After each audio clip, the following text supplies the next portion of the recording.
Bboy Freak. Real name is Ricky Barraza Jr. Come from a crew called Knucklehead Zoo out here in Las Vegas, representing for about 12, 13 years now. And I'm also a house dancer as well. Your first crew?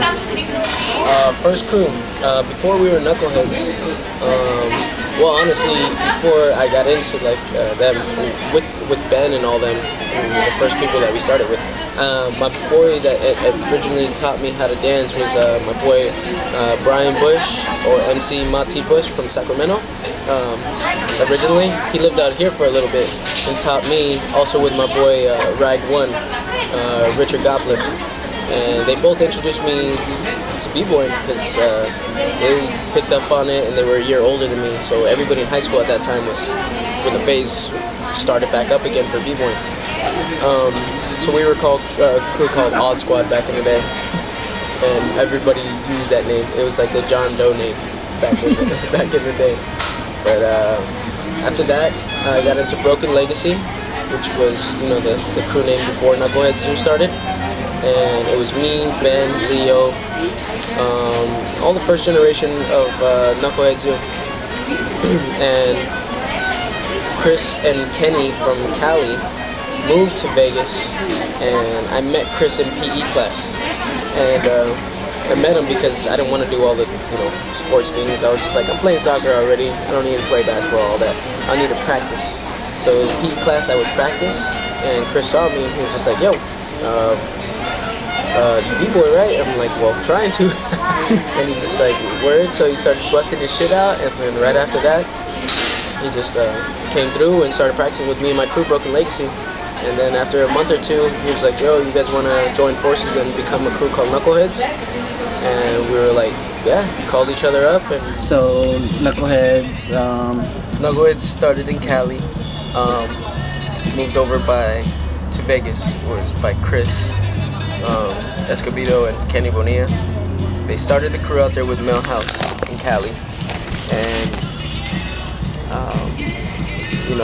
they got together with us, which was Broken Legacy at that time, and we made Knuckleheads. And then a few months down the line, Leo saw a license plate that said KHZ. He was like, oh, that's dope. What would the Z stand for? And I was like, I don't know, Knucklehead Zebras, I don't know, Knucklehead freaking Humanity, I don't know. So he's just like, no, let's do Knucklehead Zoo. A bunch of animals and shit. And Knuckleheads at the same time too. And I was like, yeah, dope. Sounds actually like a freaking different language. Knucklehead Zoo. You never see those two words put together. So we were that. A bunch of jams came around. Alpha Fame LA, B-Boy Summit, all these other jams. And we were entering them. And we were making an impact. We weren't winning them, but we were making a big, huge, big statement. We had an abstract but funky style at the same time, and it was very different from everybody at that time. But Vegas was on some, Vegas was doing power with style, not just power or style. It was power with style, stylish power, where your style is so powerful that it looks like you're doing freaking power moves. And a lot of people saw that from Vegas, and they started seeing that Vegas was making a big huge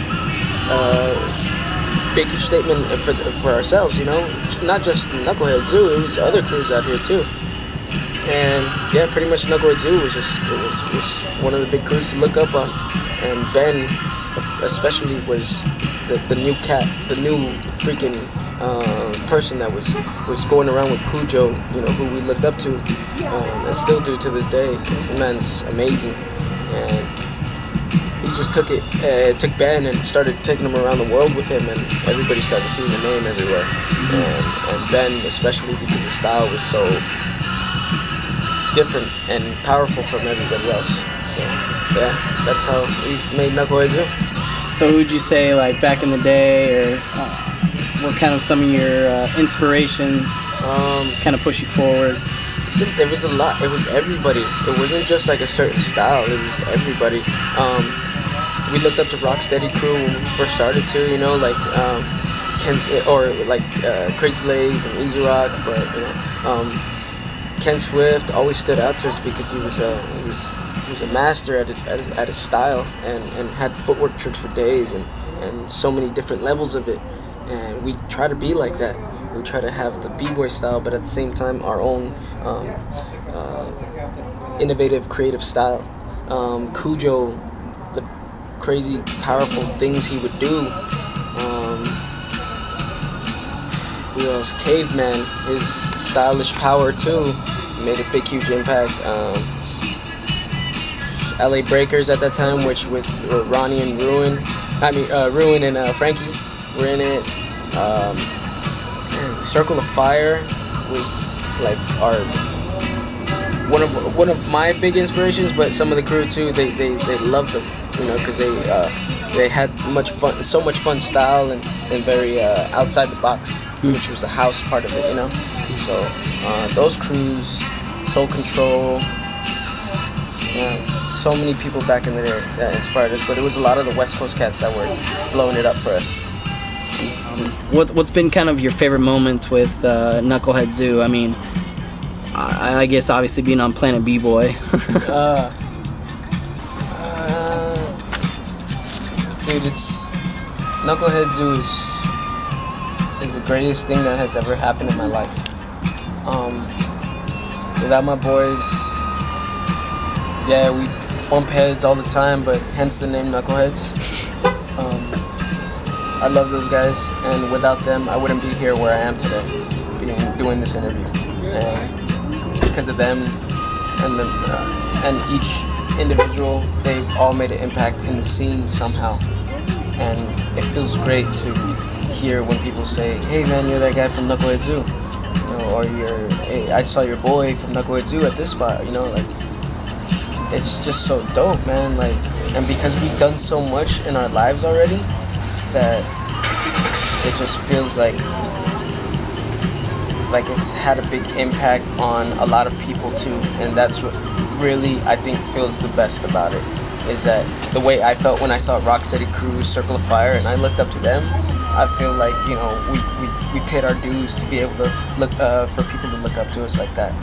And it means so much to me, and I'll always be Knucklehead Zoo to the day I die. And I'll get the tattoo. And the crew's always wondering why I'm not gonna get the tattoo, but I have one of them so far. And I want to say, like, Knucklehead Zoo isn't just a crew. It's not just a family. It's not just a crew to battle. We're also trying to innovate to make the next generation understand that you don't have to just battle. You don't have to just be in a big name crew to make a name for yourself. We also want to become a performing arts crew.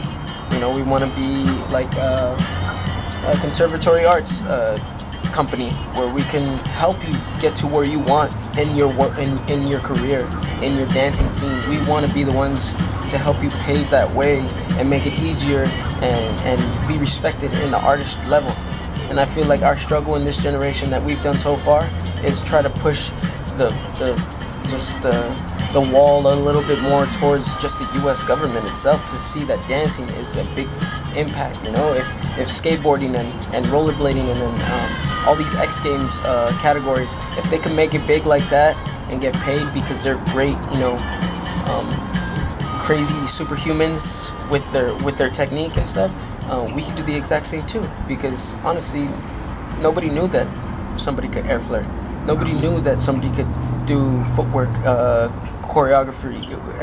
Nobody knew that we could do everything, And yeah, Knucklehead Zoo is just one of those people that like to stay in every type of category and also show it to the people that matter the most in life, so that they could see that b-boying isn't just something you do on the sidewalk or on the streets. It's something you do as a life because you were born to do it, and you want to make as much money as you can doing it, so that you could be able to pay for your family, pay for your life, pay for you to grow and be happy and still be happy and do what you love to do. So Knucklehead Zoo, I feel that, yeah, we've done that as a crew, and we're still pushing it, and we're not going to stop until we get it the way we want. What's ahead for Knucklehead Zoo? Well, hopefully Jabberwockies for me. I hope so. Steve is already a swing on there, and I'm glad, because Jabberwockies is exactly the same as Knucklehead Zoo, but just on a different level. But these guys, it's dope. It's those cats are big inspirations to us. Yeah, what has Jabberwockies kind of done for the scene? Jabberwockies, they're in the same page as us. They're trying to push it towards everybody in the regular world that, you know, it's not just dancing, it's an art form. It's putting music and giving a visual look at it and stuff, so that you can have eye appeal to it. And Jabberwockies is because of America's Best Dance Crew and all their great efforts that they pushed into and achievements.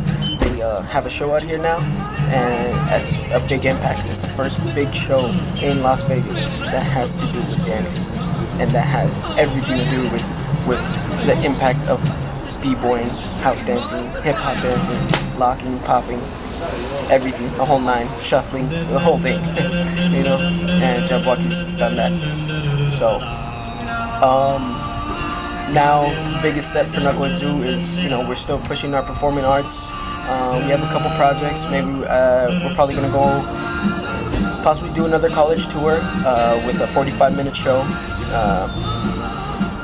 Don't know what show is on yet, but we've been getting together and working on some stuff, and hopefully some things on the Strip in Vegas to, you know, also do, and just a lot of different types of projects just to keep us busy and keep it entertaining, keep doing what we love doing. It's always in the future for us.